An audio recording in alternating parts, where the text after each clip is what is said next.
Deciding between buying a home or continuing to rent is a financial crossroads many people face. With parents often advocating for ownership and online experts pushing renting to invest, navigating this conflicting advice can be incredibly confusing.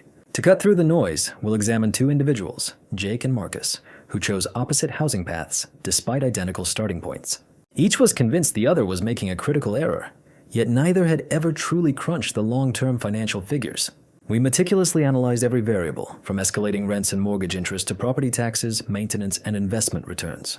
When all these factors are laid bare, the outcome reveals one individual steadily accumulating wealth while the other subtly depletes it. To ensure an equitable comparison, both Jake and Marcus share an identical annual income of $55,000. They both reside in the same average-sized American city, each with $60,000 saved, seeking a 3-bedroom home in a decent, convenient neighborhood. Marcus decides to buy, purchasing a $300,000 home and using his entire $60,000 as a 20% down payment.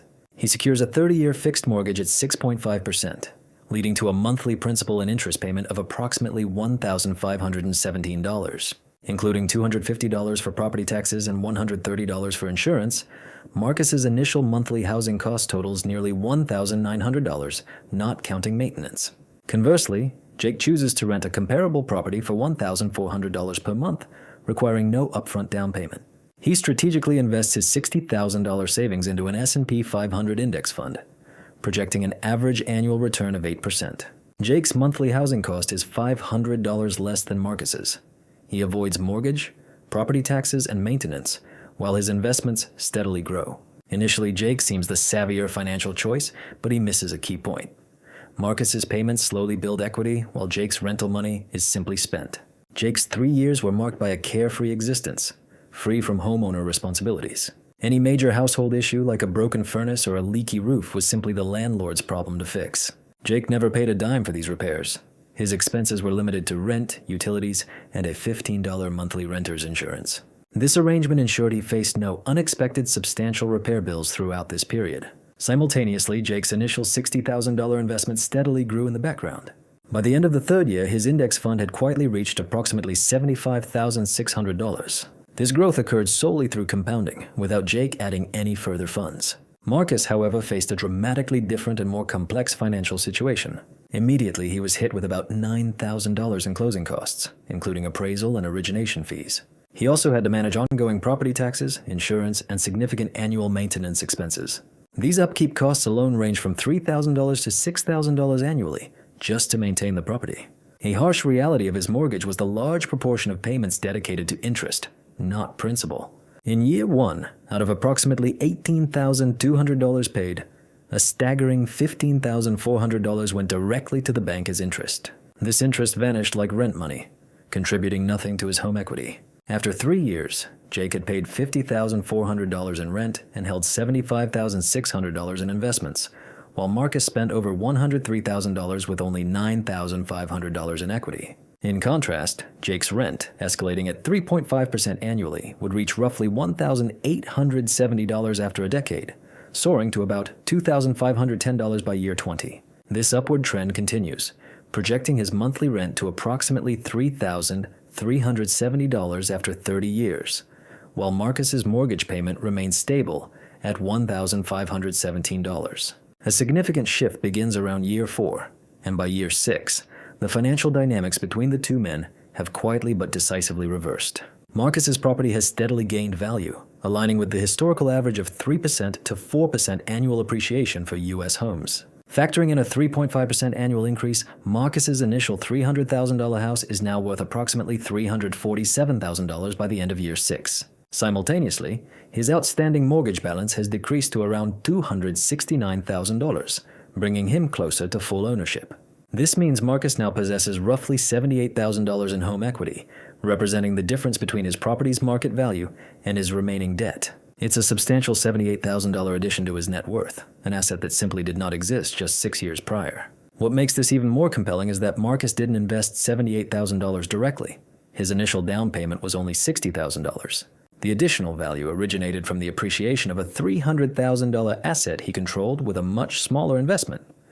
This is the power of leverage. This leverage is the single most significant benefit of homeownership, often overlooked in discussions about monthly housing costs. Marcus gains appreciation on the full $300,000 value, not just his $60,000 contribution, making his money work far harder than Jake's. Jake's index fund also performed well, growing his $60,000 to about $95,000 at 8% annually over 6 years, a solid $35,000 gain. However, Jake only earns returns on his direct investment, lacking the multiplier effect of leverage, while his rent now exceeds $1,600 monthly, nearing Marcus's total housing expenses. Crucially, Marcus's payments build equity, whereas Jake's simply secure another month in someone else's property, showing a clear long-term divergence in their financial paths. Landlords often let properties decline because repair costs eat into their profits, neglecting necessary upkeep. As a renter, you build your entire life, your family, schools, and community, on a foundation that isn't truly yours. This precarious situation means your landlord can effectively remove that foundation with merely 2 months' notice. The true cost of renting extends beyond monthly payments. It encompasses cumulative lifetime expenses and a significant surrender of control. Only showing renting's drawbacks would be incomplete. Homeownership, too, carries its own substantial financial burdens. Before even receiving the keys, buyers face considerable closing costs, typically ranging from $7,500 to $15,000. Beyond that initial outlay, property maintenance is a constant and demanding financial commitment. Major unexpected expenses arise, like an $8,000 to $15,000 roof replacement or a new HVAC system costing $5,000 to $10,000. Even more daunting, a $12,000 foundation repair could easily derail your summer plans in some years.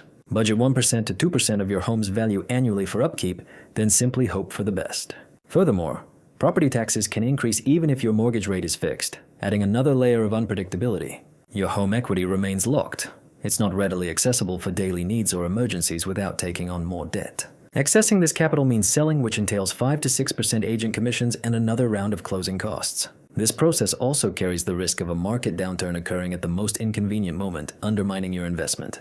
Real estate is an illiquid asset, proving dangerous when life's unforeseen events demand immediate funds.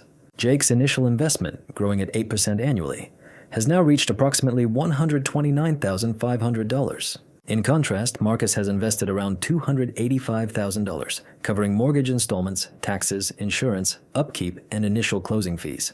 While significantly more than Jake's outlay, Marcus's property is now valued at about $423,000. His outstanding mortgage balance has decreased to roughly $253,000, leaving him with a substantial $170,000 in home equity. Comparing their financial positions, Jake has spent $193,000 with $129,500 in investments, while Marcus spent $285,000 for $170,000 in equity. Ultimately, Marcus finds himself $40,000 to $60,000 better off, a disparity that will only grow more rapidly from this point onward. With each passing year, Marcus's loan balance diminishes and his property's worth increases, while Jake's rental costs continue to rise. After 30 years, Marcus will make his final payment, gaining full ownership of a home potentially valued at over $700,000. His monthly housing expenses will then drastically reduce to just taxes, insurance, and upkeep, possibly around $600. Meanwhile, at the 30-year mark, Jake will still be paying over $3,300 monthly to a landlord indefinitely. It would be disingenuous to claim that purchasing property always comes out on top. Some specific scenarios genuinely favor renting. For instance, staying less than 5 years often means buying results in financial loss due to closing costs, agent fees, and minimal early equity. The typical break-even point for homeownership is between 5 and 7 years. Staying for a shorter period makes renting the wiser choice. In extremely expensive markets like San Francisco or Manhattan, the price-to-rent ratio can be so disproportionate that buying makes no financial sense. If a $1.2 million home only rents for $3,500 monthly, the figures simply do not align for potential buyers. Renting can prove financially astute if your career demands geographic flexibility or if you consistently invest saved funds. However, this requires exceptional discipline, consistently investing every dollar saved without ever dipping into it. Realistically, most individuals struggle with such rigorous financial habits. Savings often get consumed by lifestyle upgrades. These include acquiring a nicer vehicle or more frequent dining out, making long-term investment discipline hard to maintain. Strategic renting is intelligent, but simply defaulting to renting without careful consideration often proves costly. Both Jake and Marcus believed their respective housing decisions were wise at the time. Jake aimed for financial agility, allowing his capital to grow in the market, while Marcus focused on building equity. Crucially, neither of them extended their financial projections beyond the initial year of their commitment. Ultimately, Marcus emerged victorious, though not because homeownership inherently surpasses renting. His success stemmed from securing a fixed housing cost amidst an environment of constantly rising expenses. Leverage also played a key role. His initial $60,000 investment yielded returns on a much larger $300,000 asset. Furthermore, each mortgage payment brought him nearer to financial freedom, with housing costs eventually diminishing significantly after 3 decades. The true pitfall isn't choosing between renting or buying, but rather making a substantial financial decision solely based on monthly figures. It's about failing to calculate the total expense over a decade, 2 decades, or even an entire lifetime. So, next time your lease renewal arrives with a seemingly minor increase, pause and calculate its long-term impact. Understanding these crucial figures is what truly matters, so share your thoughts below.